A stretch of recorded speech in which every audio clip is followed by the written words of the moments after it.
Welcome to my homely kitchen Ratna. আজকে আমি আপনাদেরকে কই মাছের ঝাল করে দেখাবো। এই সময়টা কই মাছটা শীতকালে শীতটা চলে যাচ্ছে, এই সময়টা কই মাছটা ভালোই লাগে খেতে। তার জন্য আমি কীভাবে করছি সেটাই আপনাদের দেখাচ্ছি। এখানে আমি 7 পিস কই মাছ ভালো করে ছাড়িয়ে এই যে ধুয়ে নুন হলুদ মাখিয়ে আর সঙ্গে একটু কাঁচা তেল মাখিয়ে রেখেছি। তার কারণ হলো তেল মাছটা ছেটে, যদি কাঁচা তেলটা মাখিয়ে কিছুক্ষণ ম্যারিনেট করে রাখা যায় তাহলে এটা ছেটে না। তার জন্য দেওয়ার জন্য আমি একটা পেঁয়াজ কুচি কুচি করে কেটে রেখেছি, দুটো কাঁচা লঙ্কা রেখেছি, অল্প একটু লবণ রেখেছি 1 চামচ মতো, এটাতে যদি লবণ দেওয়া আছে, 1 চামচ মতো হলুদ গুঁড়ো আর 1/2 চামচ মতো কালো জিরে রেখেছি। আর এখানে আমি 2 চামচ সর্ষে আর 3 চামচ পোস্ত পেস্ট করে রেখেছি। সর্ষে আর পোস্ত একসঙ্গে পেস্ট করে রাখলে স্বাদটা ভালো হয়। আর এখানে আমি পরিমাণ মতো ওই যেটা মিক্সিতে করেছিলাম সেটাই জলটা ধুয়ে রেখেছি। এবার আমি আপনাদের মাছগুলো ভেজে দেখাবো। তেলটা যে আগেই আমি সর্ষের তেল দিয়ে করতে হবে, আগে আমি তেলটা গরম করে রেখেছি।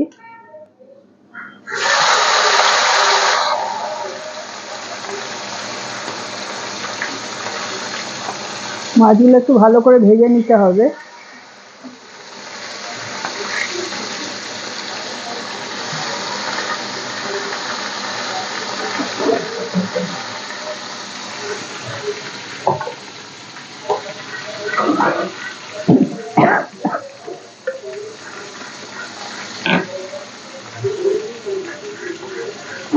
মাছগুলো একটু উল্টে পাল্টে ভালো করে ভেজে নিতে হবে।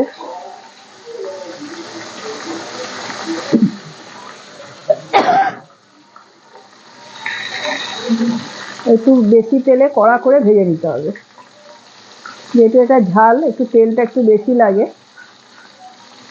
আর কই মাছগুলো একটু বড় বড় আছে, এই জন্য ভাজতে একটু বেশি তেলই লেগেছে।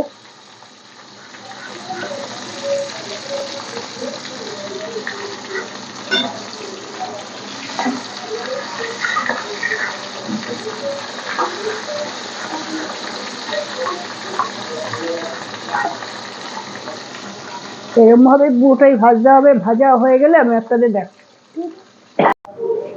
মাছ ভাজাটা আপনাদের দেখাচ্ছিলাম। এই যে দেখুন, আমি বেশ কড়া করে সব মাছগুলো ডুবে তেলে ভালো করে সুন্দরভাবে ভেজে নিয়েছি। এবার আমি এর মধ্যে পেঁয়াজটা দিয়ে দেবো। পেঁয়াজটা ধোয়াই আছে, পেঁয়াজটা একটু ভেজে নিতে হবে।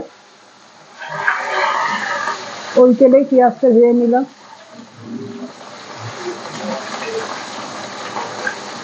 বেশি কড়া করে ভাজতে হবে না। আর এর মধ্যে আমি এই কালো জিরেটা ফোড়নের জন্য রেখেছিলাম, ওটা দিয়ে দিলাম।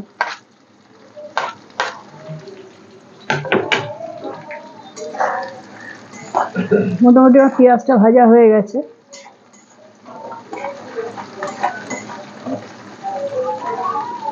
এর মধ্যে আমি নুনটা দিয়ে দিলাম, যেহেতু আগে নুন দেওয়া আছে, বেশি নুন দেওয়ার দরকার নেই। একটু পেঁয়াজের সঙ্গে এটা মিশিয়ে নিলাম। এবার আমি এর মধ্যে এই সর্ষে আর পোস্ত বাটাটা দিয়ে দেবো।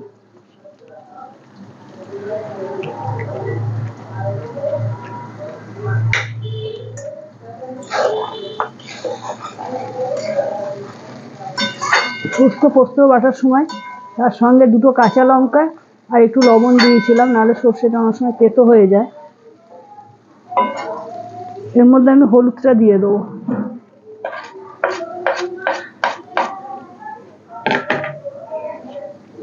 একটু নাড়িয়ে নেবো।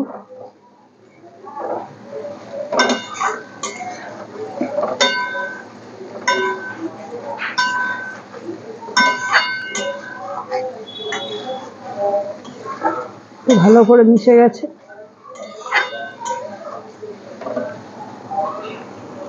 এবার আমি এর মধ্যে জলটা দিয়ে দেবো।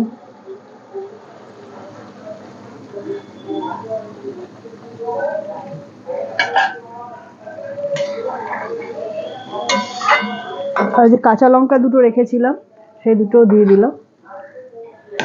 দিয়ে এবার মাছগুলো আমি এর উপর ছড়িয়ে দেবো।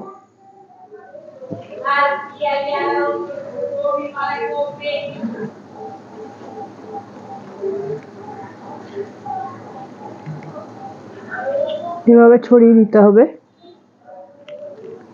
ছড়িয়ে ভালো করে এর মধ্যে দিয়ে এবার আমি একটু ঢেকে দিয়ে 10 মিনিট পরে ঝোলটা টানলে দেখাচ্ছি। ঢাকা দিয়ে দিলাম, 10 মিনিট পরে আবার দেখাচ্ছি। রান্নাটা আমার হয়ে গেছে, এই ঢাকাটা খুলে আপনাদের দেখাচ্ছি। এই যে কই মাছের ঝাল দেখুন, রান্নাটা হয়ে গেছে। এটা গরম ভাতের সঙ্গে খেতে খুবই ভালো লাগে। একটু গ্রেভি রাখতে হবে, কারণ ভাত দিয়ে আপনাকে মেখে খেতে হবে, এই জন্য একটু গ্রেভি রাখতে হবে। এবার আমি গ্যাসটা বন্ধ করে দেবো। আমার রান্নাটা কমপ্লিট হয়ে গেছে, গ্যাসটা বন্ধ করে দিলাম। রান্নাটা কমপ্লিট হয়ে গেছে। আমি যে রেসিপিটা দেখালাম এটা করতে বেশি সময় লাগে না, মাছটা ভাজতেই যেটুকু সময় লাগে বাদবাকিটা খুবই সহজেই হয়ে যায়। আমার এই রেসিপিটা যদি আপনাদের ভালো লাগে তারপরে ইউটিউব চ্যানেলে গিয়ে হোমলি কিচেন রত্না এটা সাবস্ক্রাইব করবেন, লাইক করবেন এবং শেয়ার করবেন। ধন্যবাদ।